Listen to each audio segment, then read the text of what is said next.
औज़ुबिल्लाहिमिनश्शैतानिर्रजीम बिस्मिल्लाहिर्रहमानिर्रहीम। हमारा continuation lecture third semester student के लिए, डिजीज़ क्लास हेल्थ स्टूडेंट के लिए वूपिंग कप हमने स्टार्ट किया था। Whooping infection is also called Bordetella pertussis infection. Bordetella जो है वो बैक्टीरिया का नाम है, तो उसको बार्डेटिला पर्टोसिस इन्फेक्शन का नाम दिया गया है। इसमें हमने क्लिनिकल मैनिफेस्टेशन पढ़ा था।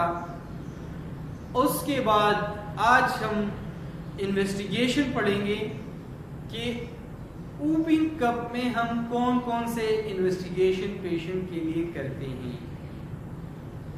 तो ज़्यादातर हम पेशेंट क्लिनिकल हिस्ट्री भी डायग्नोस करते हैं, बट जब हम लैब डायग्नोस करते हैं तो लैब में हम ब्लड सीपी करते हैं। इन्वेस्टिगेशन में ब्लड कंप्लीट प्रोफाइल, इसमें हम WBC, platelets, RBCs, lymphocyte, monocyte, neutrophil, eosinophil, basophil, ये सब कुछ देखते हैं। और मोस्ट प्रॉबेबली इसमें WBC का जो मिकदार है वो 15,000 से लेके 20,000 तक पर माइक्रोलीटर ये आता है। तो इन्फेक्शियस डिजीज है बैक्टीरियल, WBC, ल्यूकोसाइटोसिस होगा, TLC काउंट रेज होगा थोड़ा सा।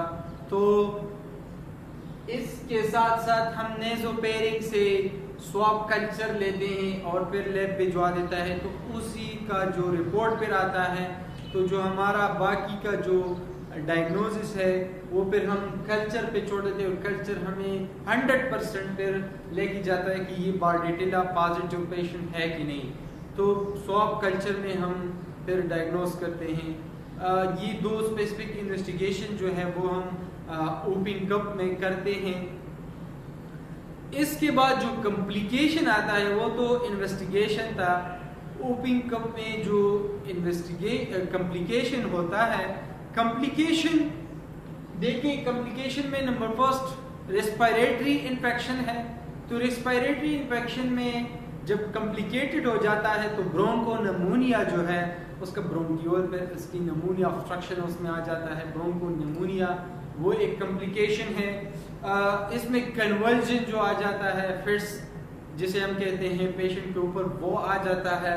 कंजक्टाइवल हेमरेज जो है वो भी साथ आ जाता है इसमें पेशेंट को।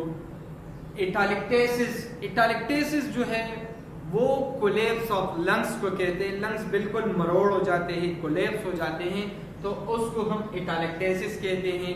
तो ये 3-4 कॉम्प्लिकेशन जो है, इसकी अलग कॉम्प्लिकेशन भी है, अदर्स कॉम्प्लिकेशन, बट ये जो इम्पोर्टेंट है आप लोगों के लिए, आप लोगों के लेवल के लिए, तो ये कॉम्प्लिकेशन है।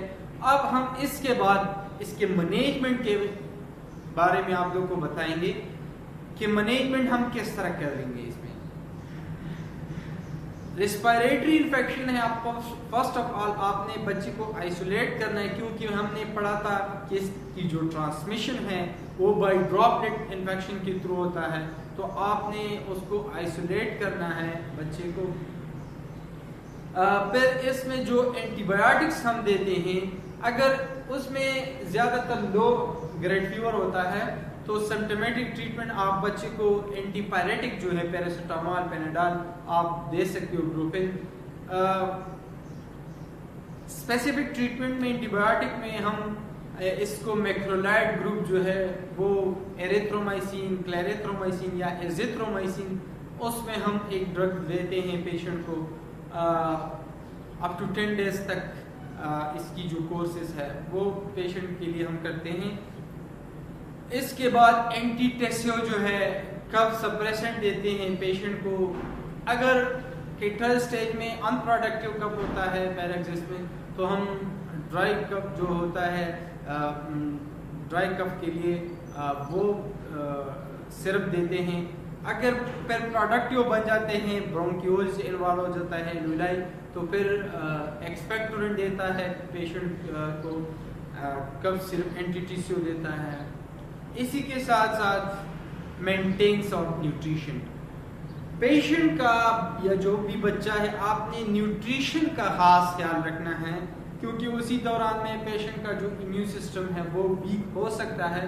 तो अपने बच्चे का या उसी पेशेंट का आपने न्यूट्रिशन जो है वो मेंटेन्स रखना है और आपका प्रॉपर खास ख्याल उसमें रखना है। तो ये आप लोग का था बाकी लेक्चर मूविंग कप का। तो उम्मीद है कि आप लोगों को पसंद आए होगी। मुझे इजाज़त दीजिए, नेक्स्ट लेक्चर तक के लिए अपना ख्याल रखिए। अल्लाह हाफिज़, वस्सलाम।